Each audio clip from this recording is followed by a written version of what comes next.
जरा एक मर्तबा उठा के बोलिए तो सुना दो, उठा के बोल दे या अली। अरे यारो जरा दिल से बोल दो या अली।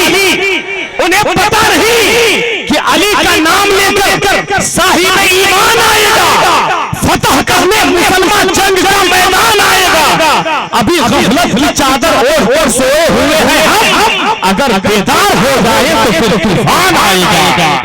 अभी गफलत की चादर ओढ़ कर सोए हुए हैं हम, अगर बेदार हो जाए तो फिर तूफान आएगा। कभी अजान पे उंगली उठाया जाता है, कभी आजाद पे उंगली उठाई जाती है, कभी किस चीज पे उंगली उठाई जाती है। लेकिन अभी आपने देखा नहीं, लोग नारा लगा रहे थे, जो दिल से लगाता है नारा। एक बेटी ने कर्नाटका में नारा लगा के बता दी, अभी नारा लगा के बता दी कि जमाने वालों सुन लो, नारे में इतनी तासीर है, इतनी तासीर है कि अगर दिल से नारा लगा दीजिए तो हिंदुस्तान क्या पूरी दुनिया में इनकलाब आ जाता है।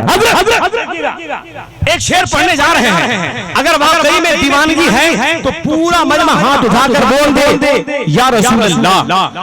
नहीं जरा मोहब्बत के साथ मैंने कहा था कि सुन लो दुनिया वालों, सुन लो, ये तो मेरे घर की बेटी थी, मेरे घर की शहजादी थी। अगर गुलाम हुसैन कोई निकल गया तो फिर क्या आलम होगा।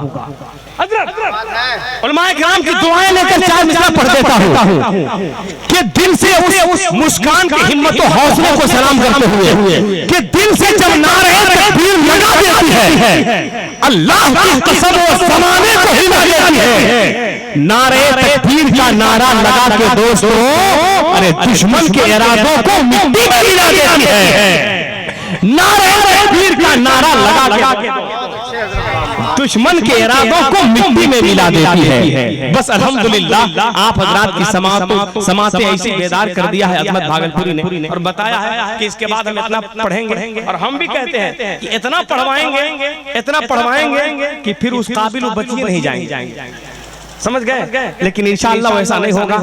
इनको घर भी जाना है। पूरा मजा हाथ उठाइए, कानपुर से आने वाला वो ले जा, बारगाह आला हजरत का फैजान लुटाने वाला ले जा।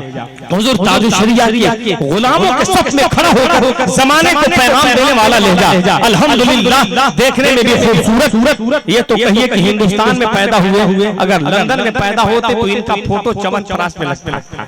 समझ गए? अल्लाह का शुक्र है वो अजीम शान लहजे से आपसे मुलाकात करनी है। पूरा मजमा हाथ उठाकर जबरदस्त ऐसा नारा कि लगे कि वाकई में दीवानों का नारा है। एक शायर ने कहा था कि अमीर नहीं गरीबों का सफ में खड़ा होकर जब अमीर बोलेगा तो पता चलेगा कि ये गरीब नहीं नबी का गुलाम बोल रहा है। पूरा मजमा हाथ उठा के बोले मोहब्बतों के साथ नारे तकबीर।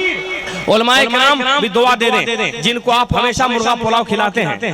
समझ गए? अगर ये बोल दे तो आप लोग भी बोल दीजिएगा, वरना इंतकाल कर सकते हैं, मुझे कोई दिक्कत नहीं है। अभी हमारे झारखंड में अल्लामा सगीर साहब चुनाव चल रहा है, कल वोट गिनती खत्म हुआ, बहुत मारपीट, बहुत झगड़ा।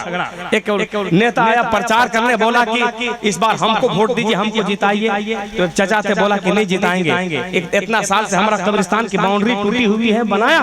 बोला कि चचा इस बार जिता के दिखाइए, एक कब्रिस्तान क्या घर कब्रिस्तान बना देंगे। समझे? तो ऐसी कोई बात नहीं है। आप हमारे पास देखिए वक्त नहीं है, और मैं दूसरे अनाउंसर की तरह बिल्कुल टाइम पास करने वाला अनाउंसर नहीं हूँ। जब मजमा बेदार होता है तो मुझे खुदा की कसम वक्त लेने का कोई मामला ही नहीं रहता। हाथ उठा लीजिए पूरा मजमा माशाअल्लाह। उलमाए किराम देखिए इंजन के सहारे चल रहे हैं। उलमाए किराम जरा हाथ उठा लीजिए तो मजा आ जाता। शायर हिंदुस्तान हजरत गुलाम नूर मुजस्सम उठा लीजिए।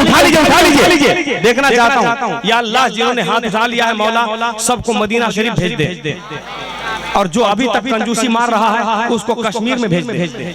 वो जिंदा रह के करेगा क्या? नारे तकबीर, नारे रिसालत, मसलके आला हज़रत, फैज़ाने ताजुल शरिया, नारे तकबीर, शायर इस्लाम हज़रत गुलाम नूर मुजस्सम, नारे रिसालत। बस मोहब्बतों के साथ आपकी समातों की बारगाह तक हसन फैजी पहुंचा दे रहा है कि शायर खुशखुशिया अहले कलम हो जाइए, बारगाह मुस्तफा में सरबखम हो जाइए, बारगाह मुस्तफा में सरबखम हो जाइए, और मिदहत सरकार में कुछ गुनगुना कर ऐ नूरे मुजस्सम शायर खुशखुशिया अहले कलम हो जाए।